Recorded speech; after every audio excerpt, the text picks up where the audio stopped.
Friends, welcome back to this YouTube channel.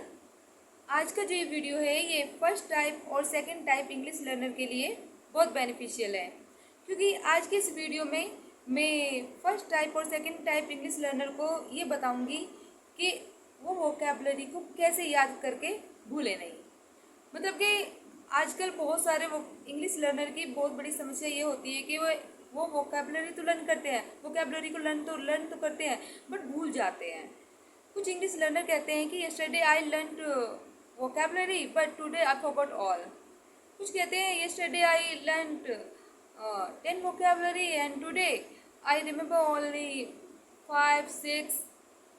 तो इस तरह की समस्या से बहुत ज़्यादा परेशान रहते हैं कि हमने वो इंग्लिश वर्ड लर्न तो करे थे बट हम भूल गए हैं, हम भूल जाते हैं। और वो इस समस्या को ऐसी समस्या जैसे कि नेचुरल है, बस भूल रहे हैं हम।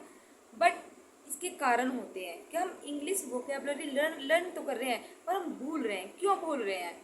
मैं अपना एक तर्क बताती हूँ कि हम वही चीज़ भूलते हैं जिसे हम भूलना चाहते हैं। हम वही भूलते हैं जिसे हम भूलना चाहते हैं। ओके, एक तो ये हो गया। दूसरा, हम किसी काम को जब एक बर्डन के साथ करते हैं ना, जैसे कि हमारा दिमाग कह रहा है कि हाँ हमें वोकैबुलरी लर्न करनी है, ओके, पर हमारा मन नहीं कर रहा अंदर से कि मुझे लर्न करना है। बट हम उस काम को बर्डन के तौर पर हमने लर्न कर लिया, बट जैसे ही हमने लर्न कर लिया और हमने वो मोबाइल ऑफ कर दिया या फिर हमने बुक ऑफ बंद कर दी, रख दिया बुक को, बट क्या होता है 1-2 दिन के बाद हम उसे भूल जाते हैं क्योंकि हमने ना वो बर्डन लेकर काम को किया था, वो हमें याद नहीं रहता।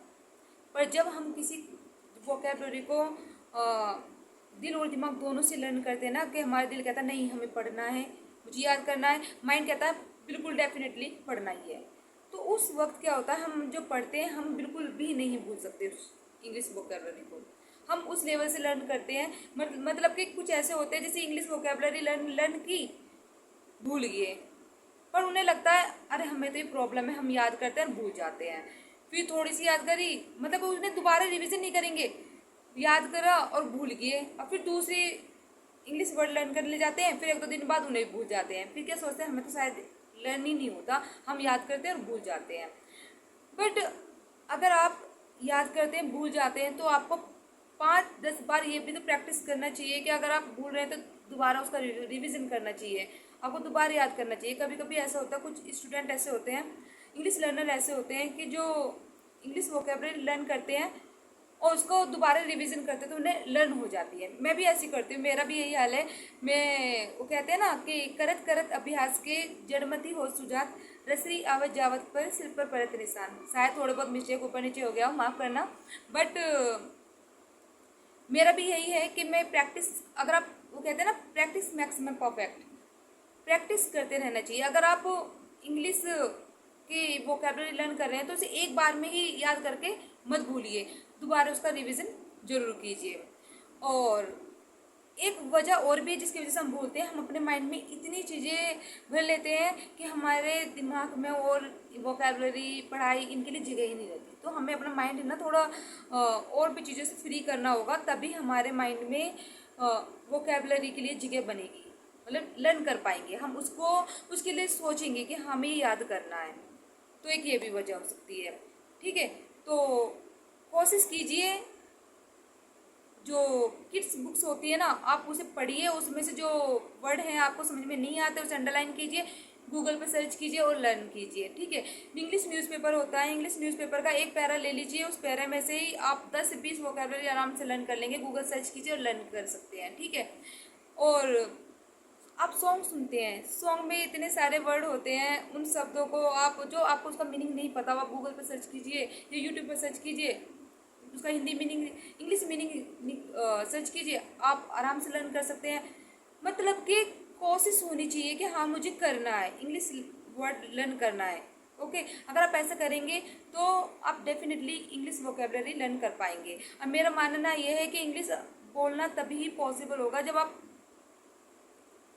इंग्लिश वोकैबुलरी पर अच्छी पकड़ कर पाएंगे। ओके, मैं ये नहीं कह रही कि सारी वोकैबुलरी लर्न कीजिए, ओके, ऐसे नहीं, बट जितनी हमारी डेली लाइफ में यूज़ होती हैं, अगर आप ऑफिस जाते हैं तो ऑफिस में जो यूज़ होती हैं, स्कूल में पढ़ाते हैं या फिर कॉलेज में पढ़ते हैं, आप जहाँ पर रहते हैं, जिस एटमोसफेयर में आप रह रहे हैं, ओके, वहाँ पर जितने वर्ड यूज़ होते हैं तो उसका तो आपको इंग्लिश मीनिंग लर्न होना चाहिए। तो इसीलिए आपको कोशिश कीजिए, जो वर्ड आपको नहीं आते उन्हें आप एक नोटबुक में नोट कर लीजिए और उनको फिर सर्च कीजिए, फिर उन्हें लर्न कीजिए। एक दिन ऐसा कीजिए, लर्न कीजिए, अगले दिन देखिए आपको कितनी याद है। आपको जो याद नहीं है फिर उनका प्रैक्टिस कीजिए, फिर अगले दिन और ऐसे देखिए आपको कितनी याद है। ठीक है, अगर आप उनका दोबारा दोबारा प्रैक्टिस करके 2-3 दिन तो कर कीजिए। अगर आप 2-3 दिन ऐसे प्रैक्टिस करते हैं तो आपको डेफिनेटली लर्न हो जाएगी। मेरे साथ भी ऐसा होता है, ये नहीं कि मैं भी याद करती हूँ, मुझे एकदम याद हो जाता है। कभी कभी मैं भी ज़्यादा तो नहीं, पर हाँ भूल जाती हूँ, ऐसी बात नहीं है, पर हाँ मैं प्रैक्टिस करती हूँ दोबारा, फिर मुझे लर्न हो जाता है। तो मैं अपने आप से कोशिश करूँगी कि ज़्यादा से ज़्यादा ऐसी वीडियो बनाऊँ जिनसे आपको वोकेबलरी आराम से लर्न हो जाए। ओके, मतलब कि कब आपने देखा होगा कि 1 हफ्ते पहले 2 हफ्ते पहले हमने कुछ खाना खाया था, बट उस खाना खाया था उसका डे और डेट क्या थी हमें पता नहीं हुआ है क्या था। हमें उस डे का खाना भी नहीं पता होगा कि हमने खाने में बनाया क्या था या खाया क्या था। पर हाँ, कोई इंसिडेंट उससे जुड़ा होगा तो डेफिनेटली हमें वो लर्न होगा, डेट भी, डे भी, सब पता होगा। इसी तरह हम अगर वोकेबलरी को एक स्टोरी के बेस पे लर्न करें, कोई स्टोरी हम देख रहे हैं, उसमें कुछ वर्ड ऐसे हैं जिनका हमें इंग्लिश मीनिंग नहीं पता, तो डेफिनेटली बहुत अच्छे से लर्न होती है। मैं कोशिश करूँगी इसमें स्टोरी भी अपलोड करूँ, और जितने तरीके होंगे मैं उतने तरीके से वीडियो अपलोड करूँगी जिससे वोकेबलरी लर्न की जा सके, और जितना पॉसिबल हो मैं ऐसी वीडियो अपलोड करूँगी जो आपको इंग्लिश सीखने में बेनिफिशियल हो, और वीडियो काफ़ी बेनिफिट हो। ओके, और मेरे इसी चैनल की एक वीडियो है जिसपे 1,08,000 से ज़्यादा व्यूज़ आ चुके हैं। 1,08,000 से ज़्यादा व्यूज़ आ चुके हैं और 1,700 से ज़्यादा उस पर लाइक आ चुकी है। आप देखिए उसमें वॉइस भी नहीं है। ओके, फिर भी उसे पसंद किया जा रहा है, उस वीडियो पर व्यूज़ आते हैं, काफ़ी अच्छे व्यूज़ आते हैं और लाइक्स भी आती है। अब आप बताइए, जो कैंडिडेट, जो इंग्लिश लर्नर लाइक कर रहा है वीडियो को, उसे पसंद आई है डेफिनेटली, तभी तो वो लर्न कर रहे हैं। तो वो तो उसमें वॉइस भी नहीं, फिर भी वो लर्न कर रहे हैं क्योंकि वो चाहते हैं सीखना, वो चाहते हैं, इसलिए वो उस इंग्लिश वोकेबलरी को लर्न करना चाहते हैं, इसलिए तभी उस वीडियो पर 1,700 लाइक आई हैं और 1,08,000 से ज़्यादा व्यूज़ आए हैं। तो हमें भी अपना डेडिकेशन ऐसे ही होना चाहिए। इंग्लिश अगर हमें बोलना चाहते हैं तो हमें इस तरह से ही अपना डेडिकेशन होना चाहिए कि हमें ये नहीं कि हम उस काम को एक बर्डन के तौर पर करें। नहीं, हमें सिर्फ लर्न करना है तो करना है। और इंग्लिश बोलना है तो टेंस भी सीखनी है, तो वही डेडिकेशन टेंस के लिए भी होना चाहिए। टेंस में ज़्यादा टाइम नहीं लगता है। टेंस बस हाँ थोड़ा बहुत वोकेबलरी का थोड़ा परेशानी पड़ती है, वोकेबलरी लर्न करनी होती है, तो उस टाइम आपको टाइम मैनेजमेंट बनाना होता है। अपना टाइम मैनेजमेंट बनाइए जैसे आपको अच्छा लगे, बट वोकेबलरी लर्न जरूर कीजिए। आई होप कि आपको ये वीडियो अच्छी लगे और जो चीज़ मैंने बताई है आप उसको फॉलो करें, प्रैक्टिस करें और वोकेबलरी लर्न करें।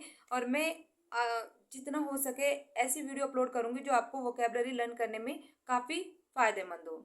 Thank you.